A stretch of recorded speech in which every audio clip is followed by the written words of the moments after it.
And this is a very important thing, because when you hear your friends on the other side of the aisle rail say, oh, immigrants, they don't even want to learn English. Remember, it's a two-way street. Immigrants absolutely know that learning English fluency and literacy is the best way to advance their lives and earn better income and support their kids.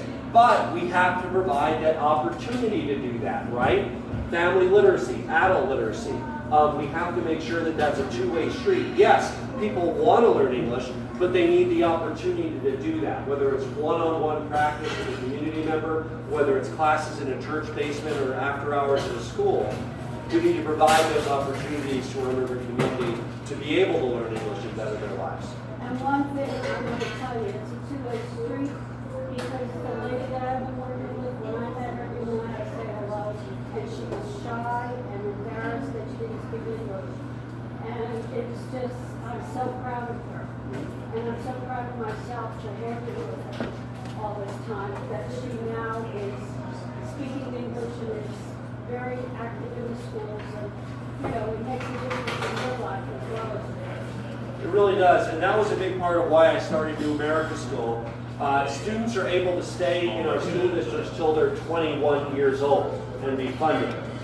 Most school districts don't do a lot of outreach to 18 and 19 and 20-year-olds. It just isn't necessarily their model. There's a few schools that do, but most school districts don't. So we said, why don't we start a public school that specifically tries to attract 18, 19-year-olds and 20-year-olds. Of course, there's some 15 and 16 too, but mostly 18, 19, 20, and meets them where they're at in life. So what does that mean? New America School, the charter school I started and I ran for several years, day or night program. Because guess what? Half of them work during the day and half of them work at night. Yes, and daycare. So on-site daycare or daycare reimbursement vouchers, because 40% of the young women that attend the school have children of their own.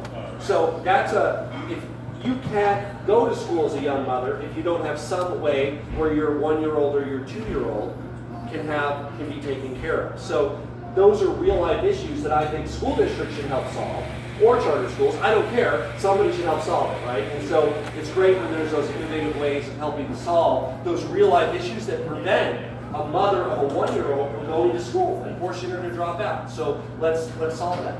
This school district here is about, in fact, this is right over here in Vermont. We're going to the first bilingual school right over here. Like a dual immersion? It's part of dual immersion. Right. It's part of, that in Carbondale? no, it's in West Bay. Oh, okay. There's a nonprofit called Polis in Action here that really helps immigrants learn English language. I'm a big fan of dual immersion. It's popular with parents, English language parents and Spanish language parents, and the kids spend the day in both languages, and so they're both, the kids that are native Spanish and native English wind up being completely fluent in both languages. It's a great model. I visited a number of schools that have that model.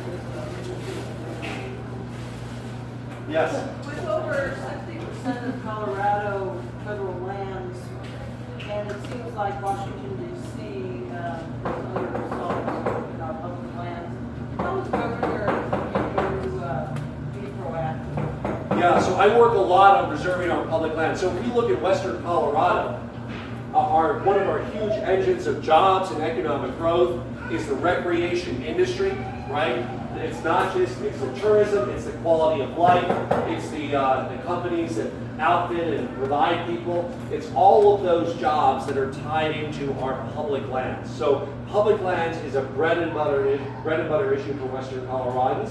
When they're talking about privatizing and selling off our public lands, they're directly attacking our quality of life, our way of life, and our jobs.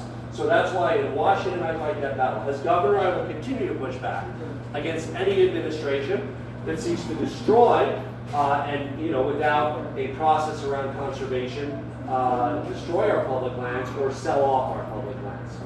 They are an intergenerational treasure that is our heritage as Westerners and as Coloradans. We also have state lands that are more directly under the purview of governor.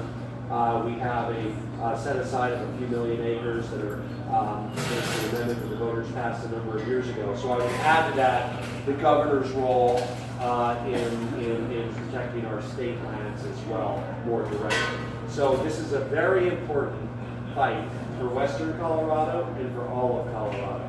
Because when we look at what we want our future to be, do we want it to be based on expendable resources we know will be gone, whether it's in a year or 10 years or 20 years, or do we want a more sustainable model with a better quality of life, cleaner air and cleaner water, and a sustainable recreation economy that will provide good paying jobs for decades? And so that's going to be a challenge that the next governor has.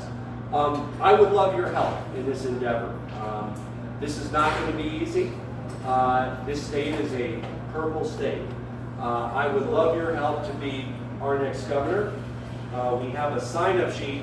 I think we also have some envelopes. Is that right, Lisa? Yep. And you can where are those? You can contribute up to $100. We take a maximum of $100 because I don't want to owe this election to any special interest, but we're trying to show the power of the people. And I think that's what we have the opportunity to do in this race. There's a big Republican field. We know that some of the industries that their policies benefit directly are going to be putting money into this race.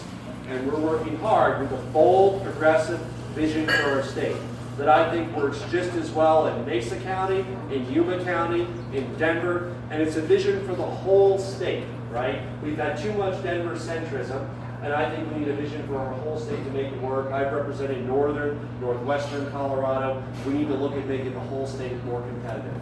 So I know a few other candidates. I know basically two though that are pretty prominent, Terry Kennedy and Michael Johnston. Do you know much about Pt1 and how do you differ from those two candidates? I know them well. I know Kerry well. I've known Kerry for about 20 years. I don't know Michael as well. I've watched his work in the legislature. I don't know him personally as well. I would say here's a couple differences. I would say one, in background, I'm the only one, and this is important in winning statewide, who's created jobs, who's started companies, who's met payroll. That's a powerful message when we're trying to get the votes of moderate Republican types, so I've done that. I've also shown that I know the legislative process by having served in Washington, served in a state agency at the state level. I know how to get things done, and I know how to build winning coalitions. I'm sure that on values, all of us are fairly similar. I have a plan for 100% renewable energy by 2040. I think Kerry Kennedy has a plan for 50% renewable energy by 2040. Also better than what we have, but not as bold as what we're talking about. So, I mean, you're going to find nuances and differences, and if there's particular areas, you can certainly ask any of us during this campaign. But I would say that I have the track record, created jobs in the private sector, the proven ability to implement a progressive vision, not just have one, and to build a winning coalition to get things done. So it's not politics as usual.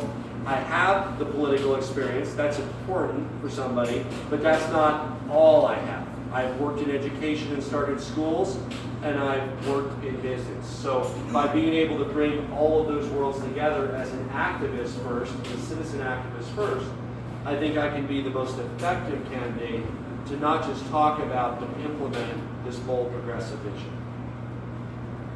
And of course, I'd be happy to support any of the others if they win the primary. They're all great people. As I said, I know Kerry very well. I don't know Michael as well. I know him a little bit, but I've met him a handful of times. Do you have a successor to your position in office in mind? And is that person electable? And could they be as energetic and successful as you? So this was a tough decision because I'm honored to do the work in Congress, and we need fierce advocates in Congress now. And I will be there for the next year and a half, working hard for the people of the 2nd Congressional District. And I was just there last week, and we were up till midnight on these votes, and you'll see me on the floor. Who watches C-SPAN? Who wasn't sitting watching C-SPAN? Yeah, you'll see me there. So that's my day job. On evenings and weekends, I'll be campaigning. There's currently a declared candidate for my seat who's a very talented and energetic young man. His name is Joe Neguse. He was elected and served 6 years as a regent of the University of Colorado. He's, I think, 33 years old. He's a son of Eritrean refugees. I think a great person and biographer to send to Washington when people are being scapegoated, based on their heritage, and refugee programs are in danger of being shut down. There could be other candidates that get in, but I think he will absolutely be able to continue the work that I've done, and I would absolutely, whether I win or lose this race, mentor him and work to make sure that he's effective. We also have an opportunity in the 3rd Congressional District to take back this seat. It wasn't that long ago that John Salazar won 60% in the 3rd Congressional District. He didn't win with 51 or 50 and a half. He won with 60% in 2008. That shows that it can be done. We have, I know Diane Mitch-Bush. I think there's another one running. Okay, there may be others running. Whoever it is, we need to replace Scott Tipton, who has refused to stand up for our public lands and our recreation economy, sided with oil and gas development on every key road that has come up. So that'll be a very important, not only for my district to hopefully elect Joe Neguse or a strong Democrat, but let's make sure that he has allies or she has allies from the 3rd Congressional District. There seems to be a big push federally to have business involved in our infrastructure and privatize for-profit prisons. What's your take? I'm against for-profit prisons, against for-profit schools. On roads, it's a last resort, right? Yeah. We should, when it's all we can do to build them with the toll authority and all that, we still need to get them built. But that's only if we fail at everything else. And we have had to use the tolling authorities to get some needed improvements in the metro area, Highway 36, 25 North. But that's not the first place you go, it's the last place you go. But I'm against private prisons. Last question. Yeah, so you mentioned you have a plan by 2040 to be 100% Yes. renewable in Colorado, I take it? Just Colorado, that's right. So how do you pay for that given the budget constraints? I should add, by the way, that I have a plan that I'm a federal sponsor of to transition our entire country's economy by 2050 to 100% renewable. So Colorado can lead the way for a number of reasons. The biggest of which is that we have better geophysical resources in terms of solar and wind than some other states. So we should lead the way. The country can get there by 2050. This is not a cost issue. It's already less expensive to add new wind capacity today. 10% less cost for new wind capacity than building a new coal plant. That's why Xcel isn't building any new coal plants. They had an addition to a coal plant a few years ago. But it's really a question of two things when we're talking about when we get to 100%. When do we close down the last coal plant in our state? And the second one is, when do we no longer need natural gas because we have load balancing and storage? So part of what any realistic plan for 100% renewable energy relies on are future developments in technology around storage and generation. Not unrealistic expectations, I would add. Expectations that are simply continue the trend of improvement in storage technologies that we've had over the last decade forward. So as long as we continue to have the same kind of improvements we have had in battery and storage technologies and in solar and wind generation technologies, we will be able to make this happen by 2040 and close down the last coal plant and have a smarter grid that allows for load balancing through remote wind sites and also better distributed storage and centralized storage that allow for us to turn off once and for all the last remaining natural gas load balancing. I think that costs money. No, well, in our, we show it saving ratepayers money. I think it can be done in saving. Now, obviously, that depends on the cost of natural gas, the cost of coal. Nobody knows what those will be in 10 years. Nobody knows what those will be in 20 years. But one thing that relying on renewable energy does is it makes our economy less reliant on these international prices for coal and natural gas that are totally out of our control. So we can truly control our own destiny with renewable energy. I believe, and I'm not alone in this, many economists and people who projected this show that this will absolutely save ratepayers money over time. And we have a fairly detailed plan on doing that on my website at polisforcolorado.com.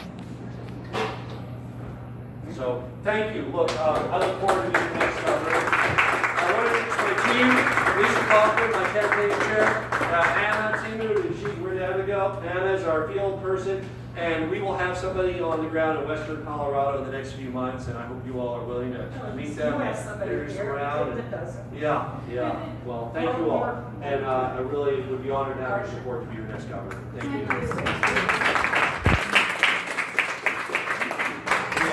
you.